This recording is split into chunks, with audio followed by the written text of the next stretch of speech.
Welcome back to another episode of The Logistics Life.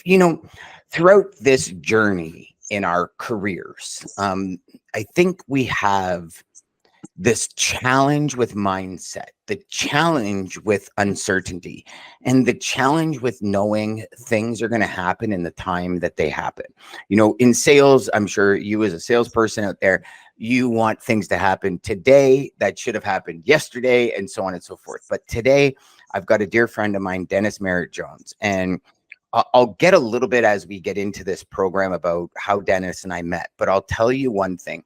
Some of the lessons you're going to learn today are going to be lifelong lessons that you, the logistics sales professional, must pay attention to.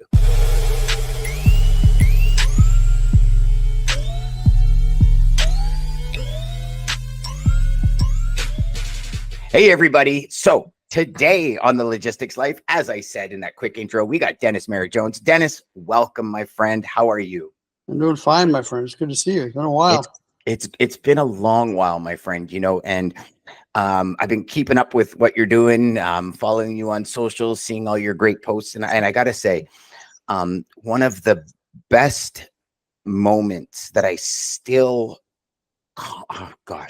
10 times a day at least, I tell myself, is when you said, and after I read both your books originally before this latest one, where you walk out to the edge of uncertainty and take a breath. Mm-hmm. Come to the edge. And I love that, because I think now more than ever, there's a lot of people facing uncertainty in their life. Yeah, there are. Well, life has always been uncertain. It's just that it doesn't affect us until it spills into our personal lives. Then all of a sudden, uncertainty becomes a real issue. That's interesting. So dive into that a little bit, Dennis, because I think this is going to help a lot of people. See, as I said to you before, most of our audience is salespeople, and executives. But in sales specifically, and I'm a little biased because that's my career, there is a lot of challenges these days. Some people are calling it rejection whiplash, rejection slumps. It is so difficult in the sales world. How's one to keep that mindset of growth, of positivity in such a negative environment? Well, you have to have a clear sense of where you want to go in your life and have a vision for that. And the vision, you have to commit to a vision that is above and beyond what anybody else can do or say is going to try to pull off course. Circling back around to the idea of uncertainty, life has been uncertain since the beginning of time. Nobody knows what's going to happen in the next moment. So the question is not, is uncertainty a reality or not? Yes, it is. It's a reality for everybody. The question is, how are you going to learn to live with it in a way that it doesn't stagnate your life or keep you from moving forward where you need to? Mm-hmm. That's in the book, The Art of Uncertainty. There's a quote that I use from Guillaume Apollinaire, great French mystic, poet, social pundit. He wrote, "Come to the edge," he said. They said no. "Come to the edge," he said. They came, and he pushed them, and they flew. So sometimes we need that innate push from within to move forward into what's next, because the fear otherwise will stop us. I just wrote a book about fear and how fear, one of the chapters is dedicated to uncertainty, because fear is one of those things that all of God's creatures have got fear. And the reality is, fear is not a bad thing unless you let it overwhelm you and keep you from moving forward in your life. I think all fear has a message for us, and we have to learn to listen to it. So, uncertainty is not new. Fear is not new. It's a matter of how do we manage to live with it in a way that we can use uncertainty and fear as springboards to move forward in our lives. I love that. I believe that. I think everything we do in life has fear. Everything. Even the most seasoned, people in their industry, I think they wake up every day with fear. I remember Bob Proctor telling me one time, we were sitting down for breakfast, and he said, "Dan, he goes, one thing that tells me that I'm on the right track is when I'm afraid." Mm-hmm. And I found that, and I mean, this was very early on in my personal development career. And I remember sitting there being so puzzled, Dennis, because I'm sitting there thinking, this gentleman was an icon in the personal development industry. Right. And in my head, I just never assumed that fear would be a piece of his puzzle. Right? Like I think as individuals, we make assumptions about people that are so inaccurate, right? You know, Well, the most famous one is you see somebody talking on stage and it's like, well, sure, you can say that because you're on stage, right? right. Whereas a year earlier, they might have been living out of their car, but we Exactly. don't see that piece of it, right? Yeah. I've often said to people, you know, where people use kind of the Edison light bulb, 10,000 times failure and all that. And I don't think it personally hits home for a lot of people because ever since they were born, they've known what lights are. So you turn a light switch on, right? They never lived it. Right. But specifically for people like my age, your age, where I think a bigger impact My is age. like Sir James Dyson, Yeah. where he did 5,003 prototypes of the Dyson vacuum. Right. He lost every single friend. Most of his friends thought he should be in a straitjacket. The only one that stood beside him was his wife. And, you know, you look at that and it's very similar to Henry Ford, right? Henry Ford, when he wanted to create, you know, a mass production for cars, everybody thought he was absolutely insane. Yeah. And so let's dive into fear a bit because um, would you agree with that if you're not afraid of the goal, it might Yeah. not be big enough, or do you have a different philosophy? Well, I know Bob. I've known Bob for years, Bob Proctor, and he walks his talk. You know, Oh yeah. he's been there. He's walked through the fire, as it were, himself. I work with a lot of mentoring clients that are professionals, and one professional doctors, attorneys, people who have a lot on the line to lose, but they realize that they need to move forward with their life if they want to reach that sense of fruition and purpose in their lives. So a lot of people are being held back by the fears that some of, fear is like I said, all God's creatures got fear. So it's not a matter of if we can avoid fear, because no, we can't. And no, we shouldn't avoid fear, because fear is one of those things. If we learn to be proactive with it, and as you know, in my book, When Fear Speaks, Listen, there are 7 messengers of fear, that each fear that shows up for us, if we're willing to engage with it and talk with it and dance with it and listen to it, it has a message for us about what we need to do in order to transcend that fear. All fear is attached to one thing. All fear, irrespective of what it is in our lives, all fear is attached to concern of loss or concern of death of something. It can be a physical death, the death of a relationship, the death of a bank account, the death of a lifestyle. It doesn't matter. But whether you call it loss or fear, it's the same difference, or loss or death, because it's attachment to wanting something that you think you're going to lose if the fear has its way. Can you share those 7 pieces for us? Yeah. The 7 messengers. I mean, I call them messengers because they have a different personalities and characters in the book, but all fears boil down to 7. Not all. There's actually more fears than what the 7 messengers they have. There's also descendants of the fears of the 7 messengers. I'll share that with you right now. I'm going to read them. The first messenger is anger. Anger is fear, one of its most convincing disguises, and the descendants of anger are rage and resentment. Those are fear wrapped around itself in ways that anybody who's ever felt anger realizes that it's a control issue. Something or someone is out of control, and anger is the fear of loss of control. Right. Worry is the second messenger. Worry is our minds casting themselves into the future where we have no business. And yet we're all addicted to worry. We're all addicted to wanting to be in controlling the future. We have no business there because we can't control the future other than controlling our minds now, which affects what we say and do and the way that life unfolds in the future. The descendants of fear, of worry, are anxiety and regret. Anxiety is what pushes us into the future, and regret is what pulls us back into the yesterday, where we have no power in either one of those places. And yet, our fear of worry is fear of losing something that we haven't arrived at, embraced yet, or something that is yesterday that is done. It has to be let go of. The third messenger is judgment. Oh my goodness. Judgment is fear wrapped up in one of its greatest disguises.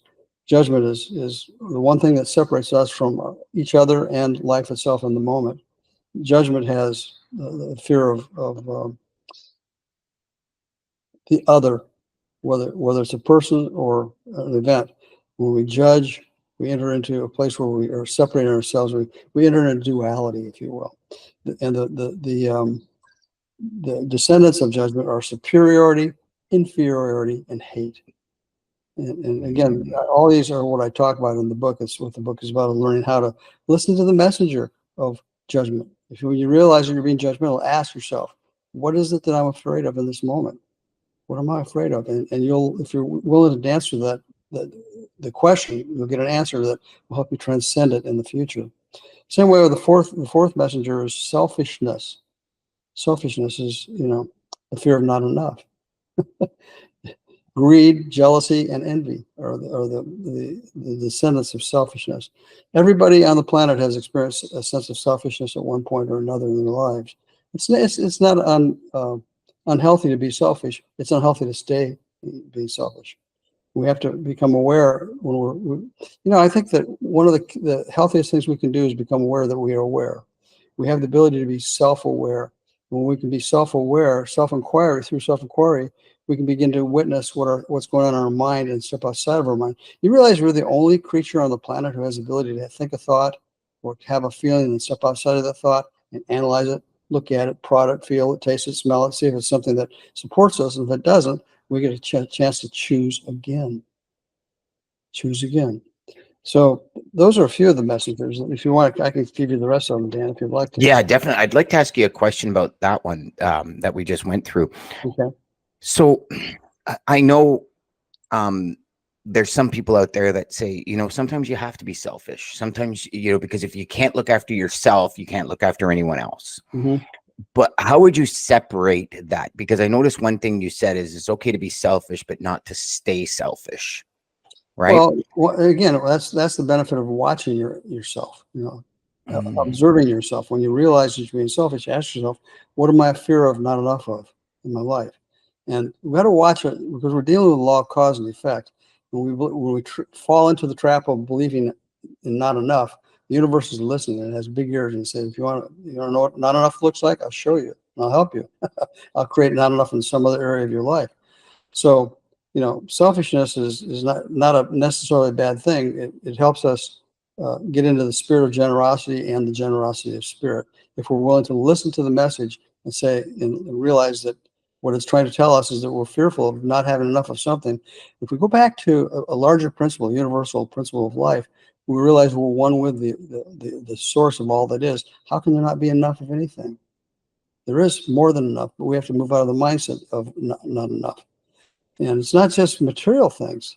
A lot of fears of not enough come from shame, which is another one of the messengers. Is the next messenger. Shame is a feeling that the best way to explain shame as a fear is to look at it, compare it to guilt. Guilt and shame are like kissing cousins. Guilt is a feeling that you've made a mistake. Shame is a feeling or a belief that you are a mistake. You're fundamentally not enough. If you believe you're not enough, how can there be enough of anything good in your life? So we have to transcend that fear of not being not enough. And the way we do that is to realize we're one with a principle, a larger universal principle that has no boundaries to it. It's the universe expanded at the speed of light. But we have to realize that everything that we're looking to manifest in our lives comes from first cause, which is the universe itself. And the conduit is consciousness, the belief system we create that allows that more than enough to flow into our lives, cause and effect. So that's shame. And the descendants of shame are guilt, embarrassment, and perfectionism. Any perfectionists out there? I'm a recovering perfectionist. Perfectionism is a facade that we hold in front of ourselves, hoping to convince other people that we're enough. That hits home for me, really. Well, all these do. This is my story. And what I'm telling you about here are experiences that I've had. I wrote this book in 90 days. 90 days. Really? Yeah. It's the fastest book ever. And Dan, all I did was sit there and take notes as download it. I was typing as fast as I could.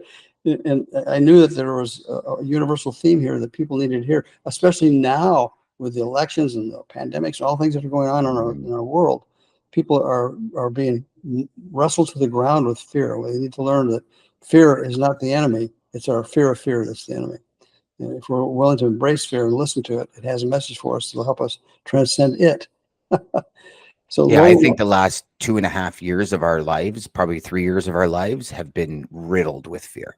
oh yeah. Riddled. And anybody who says that it hasn't in their own lives, they're either out of touch with reality or they're just lying. One of the two. Fear, and you know what? Here's the thing, Dan. Fear is not a bad thing. We got to. When fear shows up, rather than run from it. That's what a lot of people do. When fear pops up, they run to the refrigerator, the liquor cabinet, or the drug medicine cabinet, or the supermarket, or they do something to escape that fear.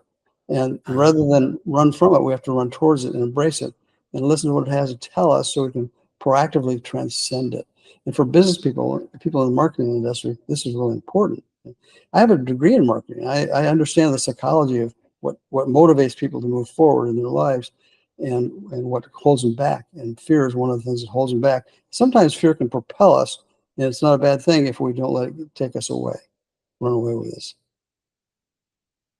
I love that. I love that. What's the last one? Well, the last one's uncertainty, which is I wrote, one of my first books was The Art of Uncertainty. Love that book. How to live in the mystery of life and love it. So I included uncertainty as the final chapter in this book because uncertainty, there's probably more fear around uncertainty than any other aspect of our lives. People are afraid to move forward in their lives because they don't know what it's going to look like. And as I said in the book, you have to come to the edge of everything you know and lean over. You can't create anything new from within the field of what you already know. That's the truth. So if you're feeling stuck or stagnant in your life, it's because you got to step into something new in the mindset to be able to create it.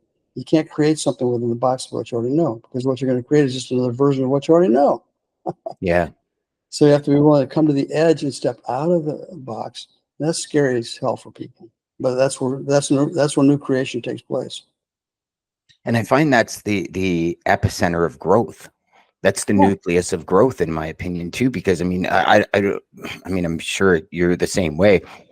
When that creativity is flowing, you feel like anything's possible, right? Well, but see, we're hardwired to grow. That's the thing people don't realize.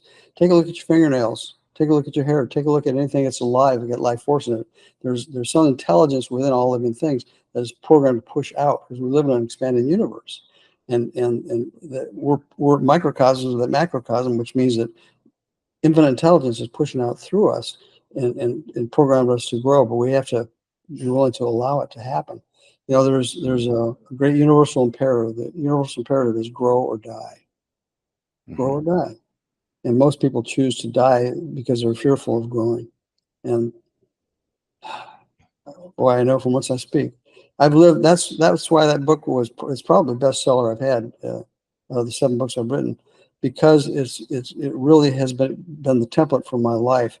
Everything I've ever done from the time I was a teenager to step out and create a life for myself, I had to come to the edge of everything I knew and lean over and trust. And if there was some intelligence within me and the field around me that knew what I was doing, if I was willing to fall into it with faith and trust and being willing to do what I was called to do, that which was mine to do.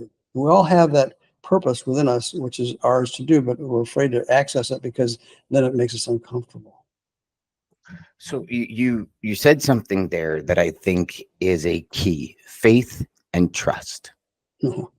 And how would one who's listening to this right now, Dennis, who's saying, yeah, but Dennis, like everything just seems to be going wrong. And when I think something great is happening, it doesn't happen to the extent at which I want it. I think it comes back to that faith and trust. And one thing that I've always, I shouldn't say always, no, not always, but since you and I met, I started really believing and living by is the fact that no matter what happens, we have 2 options. We can learn or we can stay stuck. Mm-hmm. So learn from everything that happens. And I often tell salespeople this, there's 2 ways to go for a phone call: learn and move forward, or end it. And that's it. And even if the answer is no, meaning I don't want your product or service, learn from that call. Well, why or what does, in our business, what do your suppliers do so well that you're not even interested in listening? Every experience we have is a teacher for us. If we're willing to, especially the rejections and the failures, if we're willing to rather than run from them. And in many ways that we can avoid the feeling the pain of it, is lean into it and talk to it and ask it, why am I afraid of this? What's the pain behind all this that I need to heal? If we're willing to do that, the answers will come. But we have to ask the question. In order to ask the question, we have to stand toe to toe with it rather than run from it. Would you also agree that most of the times when we stand toe to toe with it, it's never even close to as bad as we think it's going to be? Yeah. Again, every book I've written, all 7 of them, come from my own experiences.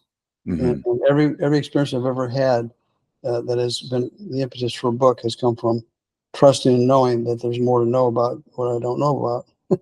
Now, there's an old saying, teach what you need to learn. Yes. Yes. And so I began teaching everything I needed to learn, even in the books I've written. Um, the, the messages or the lessons that are contained within the books I've read or I've written all come from my own personal experience. They're not conjecture or made up stories and whatnot. They're truisms that I've experienced myself, which has allowed me to be authentic in how I present them to the world.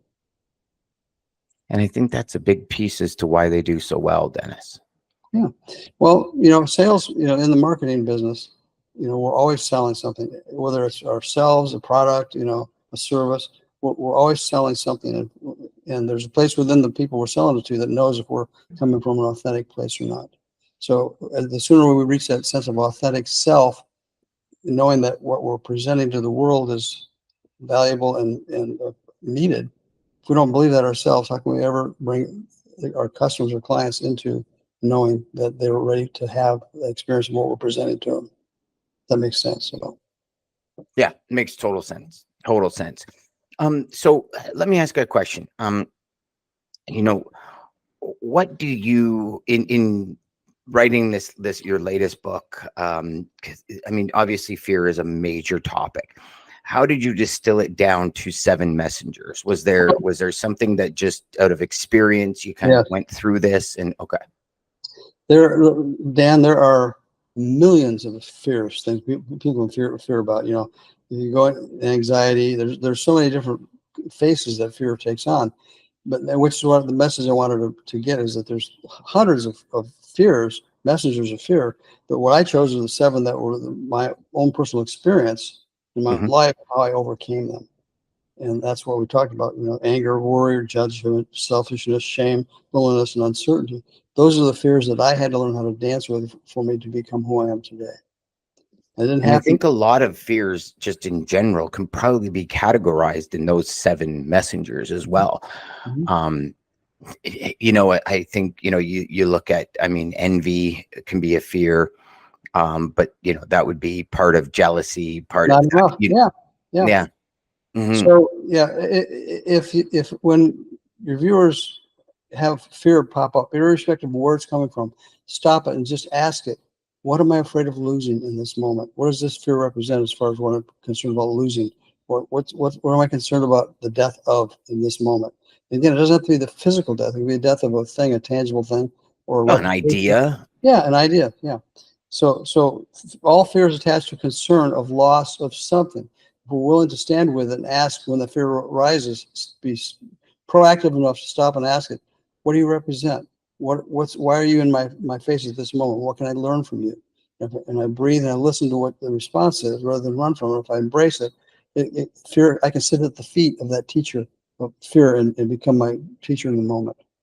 And that's what I did with this book. All the 7 messengers were teachers for me that I learned to communicate with rather than run from, and then be able to embrace the messages that they brought with them to a point where those messages changed my life.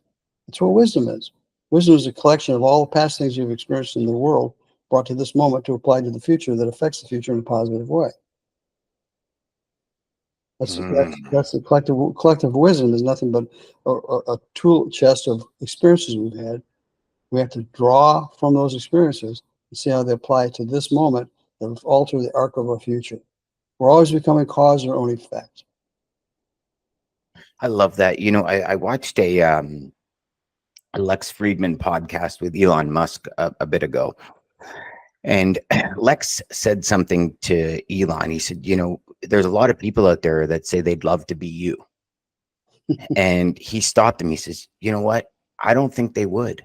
My brain is a storm that never stops. And yeah, I mean, listen for I mean, there's certain people on the planet, you look at them, you hear them speak, and you just know their brain is never shut off. Like it's a constant flow. Yeah. I think that the blessing and the curse of being successful. Yes. It drives you, but it also can drive you nuts too. Yeah. I mean, hence the reason that, and there's also, right, there's this, I see the perception that we all have. You're walking down the street, you see somebody drive by in an R8 or, drive by in the latest $300,000-$400,000 car. And it's like, most people stop and are like, oh man, I wish. And half the time, out of a lot of really successful people I've met, after working with them or speaking with them, I step back and I go, I am so glad I'm not that person. Yeah. It's we don't see those pieces of life. We don't see those pieces of fear. I mean, I remember vividly sitting down with an individual that owns an over $1 billion company in our industry. And I'm having a conversation with him. And I said, what's it like? Because I'm so curious about these things, right? Like, what does it feel like? Like, he said, Dan, the biggest thing for me is I'm always trying to decipher, is this person being authentic or do they want something from me? And he said, so, most people have this perception that you're successful and you live this great life and you got all these great friends. Yeah. And he says, but do you know how many times I've been taken by people that I considered friends? And he says, he says, I kind of attribute it to like winning the lottery. Says, you talk to most like Powerball winners and all that, and it's all of a sudden relatives come out of the blue, right? Like it's all of a sudden all these people that you never knew before in your life. But that perception we have that, and I think it's global, where money is the key to everything, all these ills or all these fears we face. With money, it goes away. And most people think that there's not enough of it in their lives to be whole. Yeah. And that's the attachment to wholeness as a material experience, which it's not. There's a great acronym I use in this book. It's called WIFM, WIIFM. It can mean one of two things: what's in it for me or what's in it from me. And a lot of times, we approach people who we have up on the pedestal with what's in it for me. What can I get from you? How can I garner something from you? Rather than a mindset of what can I bring to it? What's in it from me? If we can step more into the mindset of what's in it from me and realize that we're always bestowing gifts upon other people, even people who may be materially more established than we are, if we're willing to become the observer of our own intentions and thoughts and beliefs, we'll realize whether we're coming from fear and need or love and abundance. So is there two sides, fear and love? Those are the two opposites? Yeah. Mm-hmm. Yeah. In the Course in Miracles, they say there's only two emotions, love and fear. If we're not coming from love, we're coming from fear. And fear is like the big boogeyman in the room that nobody really wants to address, and yet we all experience it. Until we learn how to face it and experience it in a proactive way, it's going to have its way with us. I love that. I love that. In a proactive way, it's going to have its way with us if we don't face it in a proactive way. So I know we got to get moving, but can you, for the last 3 minutes, explain to just share how somebody would address fear in a proactive way, and then share how people can get a hold of you, Dennis? Well, you have to become aware of your thoughts and feelings. There's no other creature on the planet that has the ability to have a thought and think of it, or look at it, and step outside of it, and understand it, and garner the message that it's trying to give us. So become more proactively aware of being aware. Practice self-awareness. Practice the ability to watch your thoughts, stalk them, watch your thoughts and your feelings, and become more emotionally aware, because your emotions will tell you what's going on in your mind before your mind will know. Your emotions will tell you what's going on in your mind, and then you give you a good lead as to what you need to dance with as far as the question, what do you hear in my life to help me learn so I can transcend you? Okay. Last bit I'd like to leave with your viewers is remember that who you are matters. You're not here by mistake. You have a purpose on the planet. You're here because you have a gift to bring, and the gift you bring is contained within the life you already have. It's a matter of tapping into it, and that's what your purpose is on the planet: is to step more into the what with them, what's in it from me. What gifts do I bring to the planet? Rather, what can I receive? What can I get? You know, who you are matters, but even more important, what you do with who you are matters. You're a wave maker. You're a difference maker. You're here to leave the planet a better place than it was when you got here. I believe that to be true, and if you live in that template of that mindset, your life will be a success. Your life will be rewarding and joyful. It's not always materiality that makes it happen. It's wholeness. Wholeness is a state of mind, not a condition. Well, people can reach me on my website, DennisMerrittJones.com. It's DennisMerritt Jones, Jones.com. You go to Amazon, get my books. My website has lots of free downloads, ebooks and study guides for all my books and whatnot. So if you go to my website, go to the online store. Yeah, I think that's it. Yeah, you'll find downloads for a lot of ebooks and study guides and things that will help you take these ideas and apply them in your life on a daily basis. Realization without application is hallucination. You can have divine ahas all day long. If you're not finding a way to apply them in your life, it's often not. So, I love that. Realization without application is hallucination. yeah. I love that, because I often say it's not the information, it's the application of information that truly changes our results. Yep. And you know, this is one thing where I'm a big believer in, probably the biggest believer in books. You know, because most of the time, I mean, I think it's an anomaly that you wrote that in 90 days, because typically books are a couple of years of somebody's life. Yeah. Right. And I found a publisher. I found a publisher right away too, because this publisher understood that this was a message that needed to get out there before the elections. Yes. Yeah. Yeah. With fear. Yes. Yeah. I love that.